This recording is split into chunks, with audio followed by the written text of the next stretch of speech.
All right, guys, so in our last little part there, we talked about just really the bare bones of Final Cut Pro, but now let's get into setting up your preferences.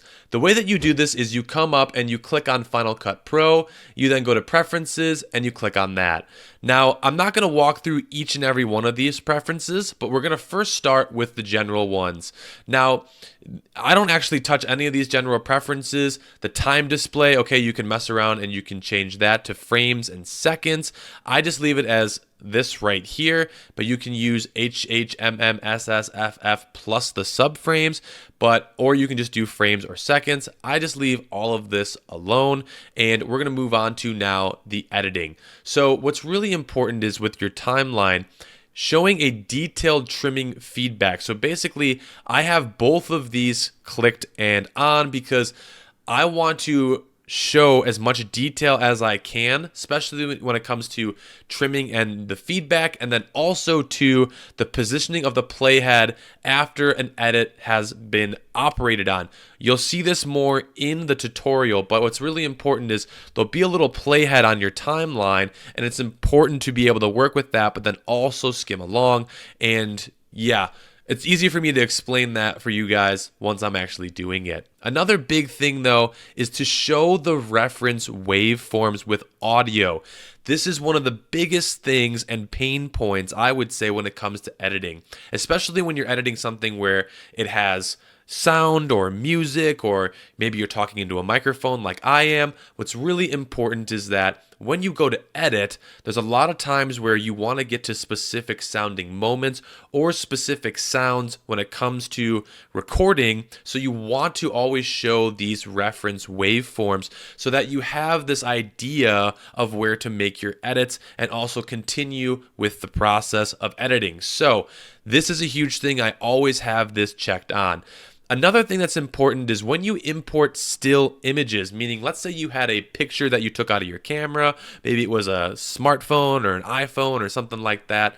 When you actually upload that picture and put it into your timeline and try to put it all together, the default time is 4 seconds that picture will actually play over the video.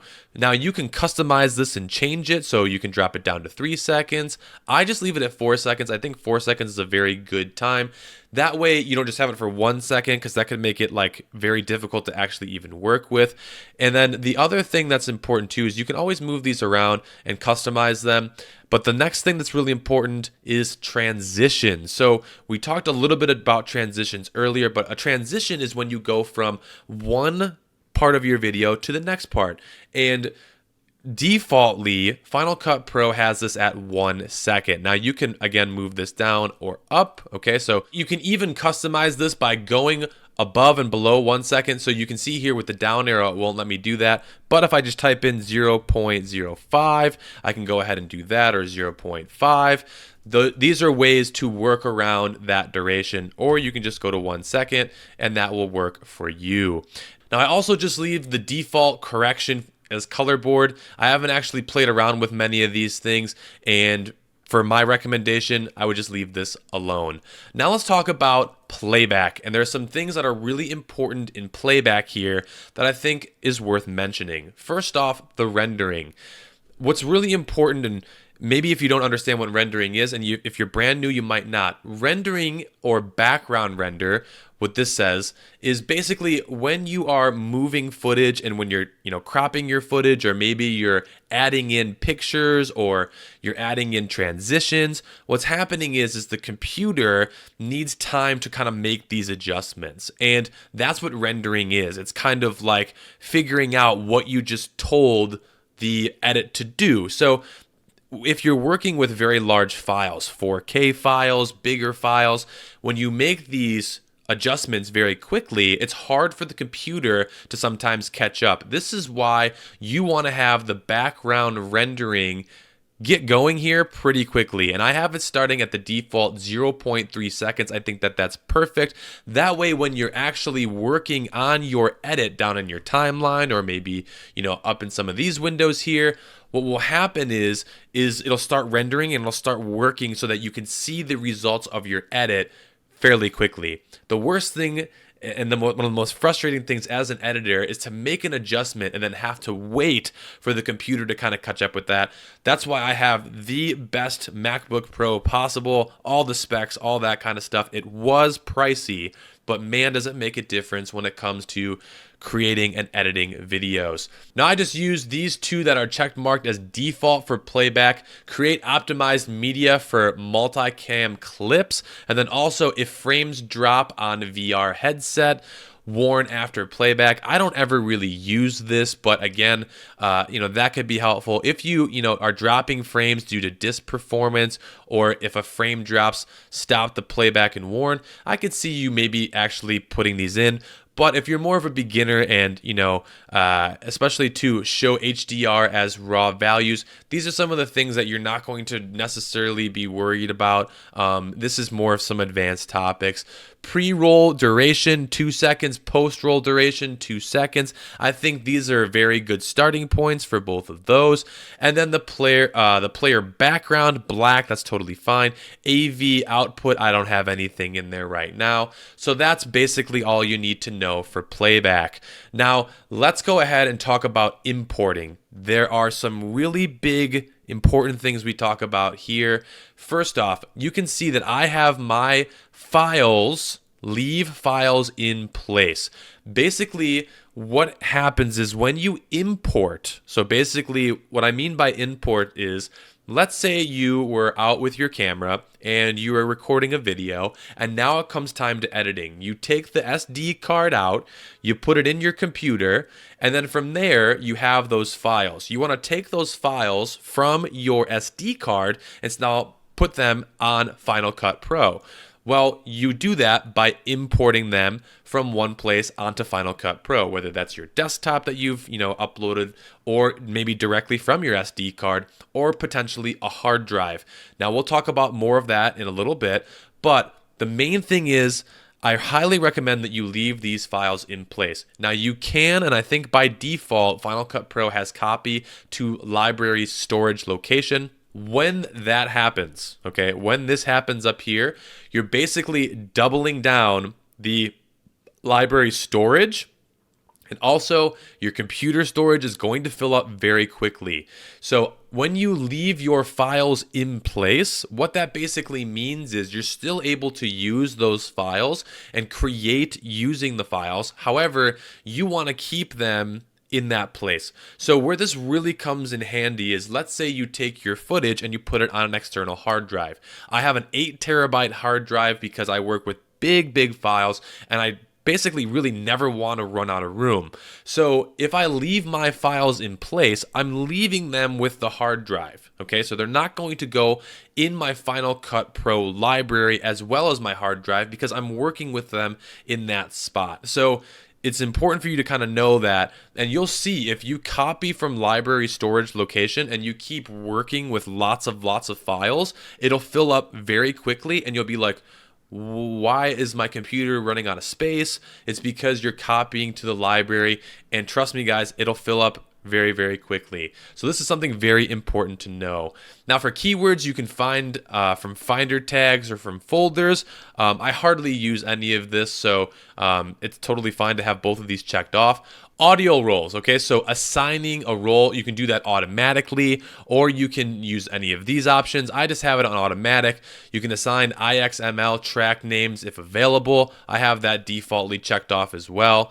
Transcoding, okay, so you can create optimized media, create proxy media, okay, so proxy files, again, are going to, when you're actually selecting them to create copies of the media, okay, is going to be a smaller file and faster editing performance.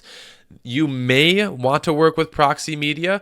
Currently, right now, I do not, but for some projects, I actually do. So we'll come to this later, but you don't necessarily have to have this checked off. And if you're using, let's say 720p, or if you're using files that aren't as big as maybe some of the big 4K ones, or just some longer videos, you don't necessarily need to mess with this. So that's kind of my recommendation. Let's continue on with analyze and fix. So you can analyze video for balanced color, find people. These I don't have checked off because I, again, like to kind of just see it how it is for myself and make these kind of adjustments. And then also you can analyze and fix audio problems automatically, separate mono and group stereo audio, or remove silent channels. I just leave this alone, and that's really the default here for import. Again, what's most important is leaving your files in place. That way, again, and this is a preference, guys, so this is just my preference, but I do highly recommend leaving your files in place. Now, destinations. This is really important to understand as well. And one of the main really things that I think Final Cut Pro has above some of the other editing softwares is the fact that you can export to YouTube. You can export to Vimeo. You can export to Facebook directly from editing. This is amazing because one of the most obnoxious things is rendering a video and then having to upload it to all these other platforms. So this might not seem like a big deal, but when these files get really heavy, I've had a 4 or 5 4K video be like 10 or 15 gigs. And if this sounds like a bunch of mumbo jumbo, don't worry about it. Basically, what I'm saying is a 4 to 5 minute video with very high resolution can take hours to upload onto YouTube sometimes. So if you just defaultly make it and then upload it directly to YouTube, you are literally saving yourself hours. And these options for the destinations work incredibly well. Now, the master file is also very important to have. This is something that where, no matter what happens, you have that one file that you can always work with. And if you ever want to, down render, meaning let's say you created a video in 4K and then you wanted to move it down to 1080p, well, at least you have that master 4K file. So this really comes in handy. And let's talk about some of the resolutions and like the formatting here. So when you format your video, it can be video and audio, it can just be a video only. So let's say you make an edit and all you want is the video. Well, you just go ahead and click on this. Let's say you want just the audio. You go ahead and click on that. And you might be thinking, well, why would I ever do that? There's times where I've actually just created audio and I just want an MP3 file, right? Well, it's easy to just upload this to Final Cut Pro, make an audio file, and then go ahead and create it. Now, there's a few other things that I think we should talk about too. You can publish to Apple devices, your computer, web hosting, and then MXF. I have actually not used a whole variety of these, so we probably won't be going into many of them. But by default, yes, video and audio, this is what your master file will default to, and I highly suggest having it at that. Now, the video codec, okay, so the resolution, all right? If you go all the way up, this is probably the highest resolution, 444XQ, okay? Now, Apple ProRes 422, the default one, is very solid. If you want to move up the chain, you can. But for right now, honestly, the default is most likely good enough. And unless you're doing something completely professional, then I would probably just stick with this. Again, the proxy files, and you can uncompress this. But I think that the Apple ProRes 422 is a great place to stay. The resolution, same as the source. Color space, automatic. Audio file format, QuickTime. I use QuickTime, okay? So this is how I'm actually recording this video, is with QuickTime. So it depends upon if you're using QuickTime or another operating system or something to actually record your video. But the audio file format right now is QuickTime. So once your master file is complete, you can open it with QuickTime, or you can actually open it with a few different options. I just have it default as QuickTime because QuickTime is incredibly easy to use, and I think it's a great option. So this is really the basics here and some of the default things that I think are really important preferences. And don't worry, we didn't get to some of these other things here, like just exporting your file. Again, instead of doing a master file, you can just export a file. You can save a current frame.